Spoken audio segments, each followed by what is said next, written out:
Walang salita sa Tagalog para sa English word na jurisdiction. Kaya't ang nagawa lamang na salin nito ay jurisdiction. Ang jurisdiction ay may kaugnayan sa gobyerno at sa nasasakop nito. Ang nalalaman nating gobyerno ay gobyerno ng tao. Ngunit may pinakamahalagang gobyerno na kailangan nating malaman. Ito ay ang gobyerno ng Diyos na tinatawag sa Biblia na kaharian ng Diyos.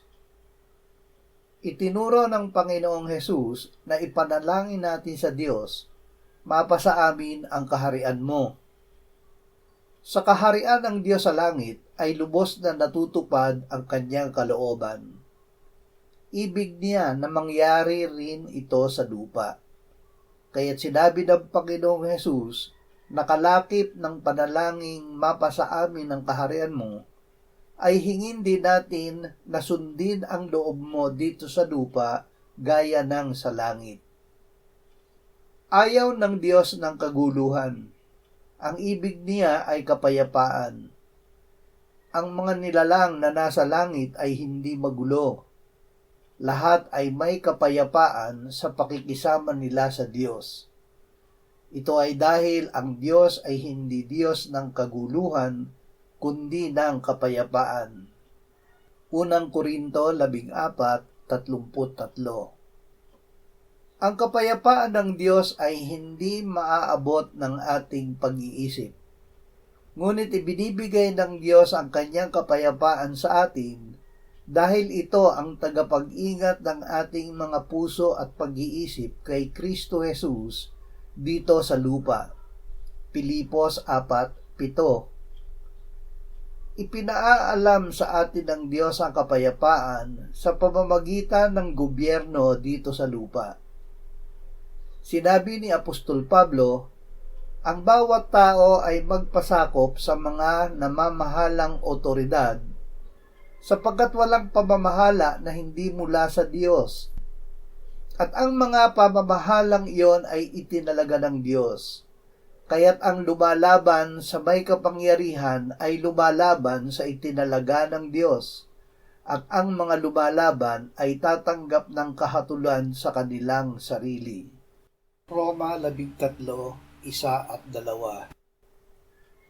Sinabi ni Apostol Pedro, pasakop kayo sa bawat pamahalaan ng tao, alang-alang sa Panginoon, maging sa hari na kataas-taasan, o sa mga gobernador na sinugo niya upang parusahan ang mga gumagawa ng masama at parangalan ang mga gumagawa ng mabuti. Unang Pedro 2:13-14. Magpasakop sa pamahalaan kahit na ang namumuno dito ay hindi mananampalataya o mararahas o malulupit. Sa isipan ng mga Hudyo, ang pamahalaan ng Imperyong Romano ay hindi dapat bayaran ng buwis. Tinanong nila ang Panginoong Hesus kung sila ay dapat magbuwis kay Cesar o hindi. Sinabi ng Panginoon sa kanila, ibigay ninyo kay Cesar ang kay Cesar. Marcos 12:17. Kinilala ng Panginoong Hesus mismo na ang kapangyarihan ng gobyerno ng Roma ay bigay ng Diyos. Tinanong siya ni Pilato, hindi mo ba alam na ako'y may kapangyarihang ikaw ay pakawalan at may kapangyarihang ikaw ay ipako sa krus? Sumagot si Jesus, hindi ka magkakaroon ng anumang kapangyarihan laban sa akin, malibang ito'y ibinigay sa iyo mula sa itaas. Juan 11:10-11.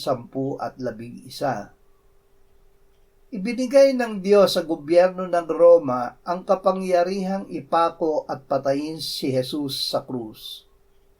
Matapos makilala ni Apostol Pedro na si Jesus ang Kristo, ang anak ng Diyos na buhay, ay pinasimula ng Panginoon na ipahayag na kailangang pumunta siya sa Jerusalem at magtiis ng maraming bagay sa kamay ng matatanda na mga punong pari at mga eskriba.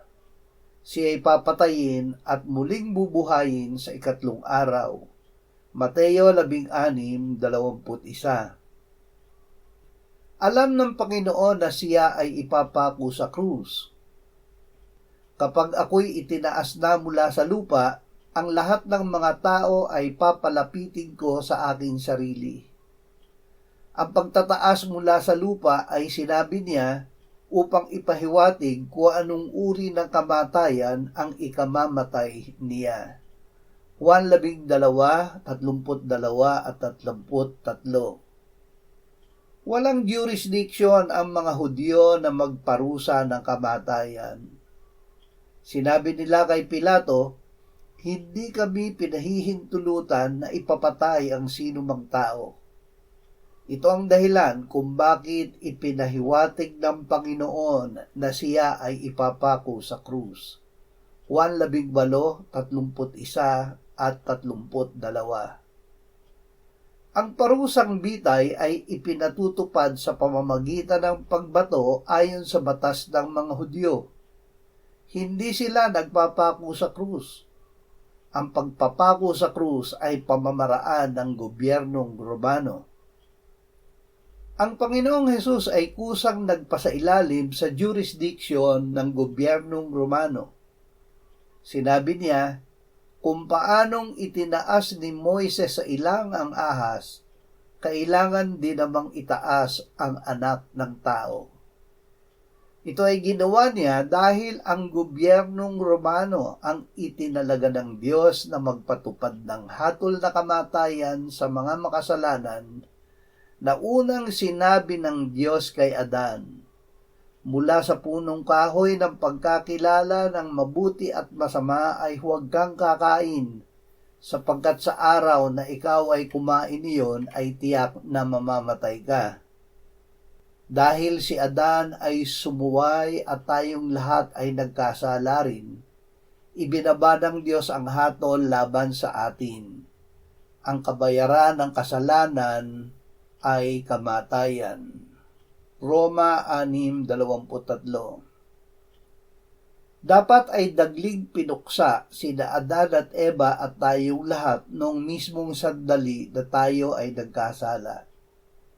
Hindi ito ginawa ng Diyos dahil sa kanyang pag-ibig sa atin.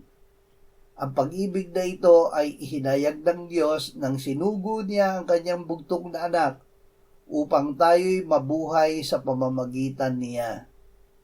Narito ang pag-ibig, hindi sa tayo'y umibig sa Diyos, kundi siya ang umibig sa atin at sinugo ang kanyang anak na pantubos sa ating mga kasalanan. Unang Juan 4:9-10. Bilang pantubos, ang anak ang humalili sa atin sa pagtanggap ng hatol na kamatayan para sa kasalanan. Ito ang ibig sabihin ng salita ni Jesus kung paanong itinaas ni Moises sa ilang ang ahas, kailangan din namang itaas ang anak ng tao upang ang sino mang sumampalataya sa kanya ay magkaroon ng buhay na walang hanggan. Juan 3:14-15. Lubos na sinunod ng anak ang utos ng ama. Bagamat nasa anyo ng Diyos at kapantay ng Diyos, hinubaran niya ang kanyang sarili at kinuha ang anyong alipin at naging tao. Siya ay nagpakababa at naging masunurin hanggang sa kamatayan sa krus. Pilipos 2:6-8. Ngunit hindi ang kanyang kamatayan ang wakas. Ayon sa kasulatan, si Jesus ay muling binuhay ng Ama. Hindi lamang iyon, siya ay itinaas ng Ama at binigyan ng pangalang higit sa lahat ng pangalan, upang sa pangalan ni Jesus ay lumuhod ang bawat tuhod, sa langit at sa lupa at sa ilalim ng lupa, at ang bawat dila ay magpahayag na si Jesucristo ay Panginoon sa ikaluluwalhati ng Ama. Pilipos 2:9-11. Ang jurisdiction ngayon ay nasa Panginoong Hesus. Sinabi niya bago siya iniakyat sa langit, Ang lahat ng otoridad sa langit at sa ibabaw ng lupa ay ibinigay na sa akin. Kaya't sa paghayo ninyo, gawin ninyong alagad ang lahat ng mga bansa, bautismuhan ninyo sila sa pangalan ng Ama at ng Anak at ng Espiritu Santo, at turuan silang sundin ang lahat ng mga bagay na iniutos ko sa inyo. At narito ako'y kasama ninyong palagi hanggang sa katapusan ng panahon. Mateo 28:18 hanggang 20.